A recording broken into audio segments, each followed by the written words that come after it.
எத்தே என்னை வீணா தடுக்காது எத்தே. நான் ஒழுங்காக காத்தடிச்சு இந்த சிலிண்டரை நிரப்பி வச்சிடுறேன்.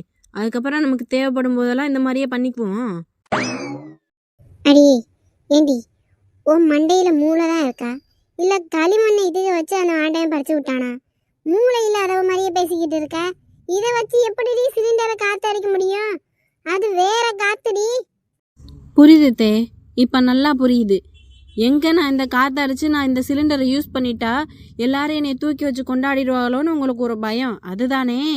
எல்லாரும் என்னை பேட்டி எடுக்க வந்துடுவாங்க, நான் டிவிலெலாம் தெரிவேன், அப்புறம் உங்களை யாரும் கண்டுக்க மாட்டாங்க. அதனால தானே இந்த மாதிரி பண்ணிக்கிட்டு இருக்கீங்க. என் திறமையை பூரா கட்டி போட்டு வச்சுக்கிட்டு இருக்கீங்க.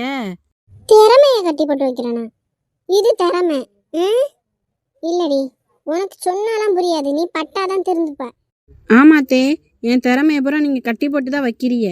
எப்போ பார்த்தாலும் நான் எதாவது சமைச்சா அது நல்லா இல்லைன்னு சொல்லிடுறியே. இந்த மாதிரி அறிவுபூர்வமாக எதாவது பண்ணேன்னா அதை பண்ண விடாமல் பண்ணிடுறிய. அப்புறம் எப்படி நான் இந்த உலகத்துக்கு தெரிய முடியும்? இதுக்கு மேலே இதை விட்டு வைக்க முடியாது. சரி மருமகளே, நீ என்ன பண்ணணுமோ பண்ணு, ஆனால் இப்போ பண்ணாத. நான் வெளியில் போயிட்டு உனக்கு ஒரு சத்தம் கொடுக்குறேன், அதுக்கப்புறம் நீ என்ன பண்ணணுமோ பண்ணு, சரியா? நீங்கள் ஏன் வெளியில் போறீங்க? இங்கே நின்று கற்றுக்கங்க நான் எப்படி காத்தடிக்கிறேங்கிறத. இங்கே நான் இருந்த உசுரோடு இருக்க முடியாது, அதனால தான். என்னத்தே?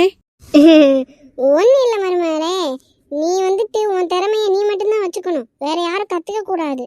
மீறி கற்றுக்கிட்டான்னு வச்சுக்கையிலே அது இந்த உலகத்துக்கே மிகப்பெரிய ஆபத்தாக போய் முடிஞ்சிடும். அதனால தான் சொல்கிறேன், நீ என்ன பண்ணுமா பண்ணு, நான் வெளியில் போயிட்டு ஒரு சத்தம் மட்டும் கொடுக்குறேன், சரியா?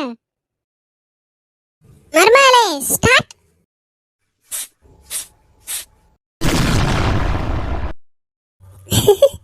அப்பவே சொன்னேன், கேட்டாளா?